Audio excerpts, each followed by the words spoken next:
This is for him to have his day in court, di ba, Senator? Alam mo naman yan, nag-aral ka din ng batas. Para kung siya ay may sala, panagutan niya. Pero on the other hand, kung wala talaga siyang sala, ay talagang, his name is cleared. His name and the name of the generations after him. So itong sa punto ng, let's say na nais natin pauwiin si Pangulong Duterte para dito panagutin, dito litisin ang kasampahan ng kaso, litisin.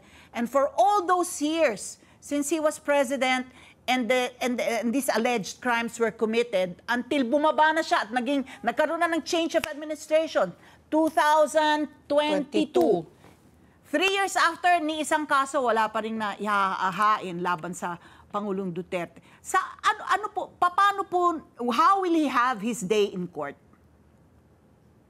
Yun na nga ang sinasabi namin. At ang papel ng aking committee, hindi para humusga kung inosente siya o hindi. Ang amin lamang, kung nasunod ang mga batas na umiiral, pati yung ating saligang batas.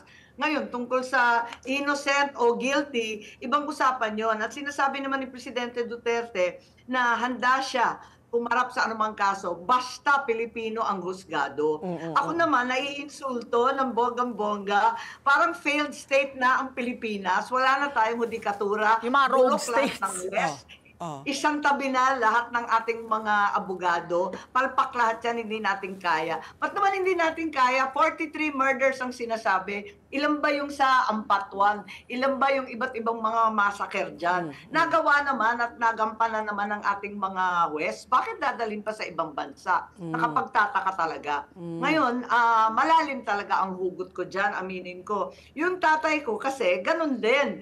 Nung kinidnap kami at dinala sa Amerika, talaga namang yung tatay ko sabi, bakit pa dito? Doon na sa Pilipinas, maghatol sila, haharapin ko lahat ng kaso. Kapag paglilitis ay nasa Pilipinas, ayos yun. Ngayon, yung tatay ko na matay ng bigo, sa sama ng loob, hindi makauwi, ayan, ayokong mangyari ulit sa iba pang presidente.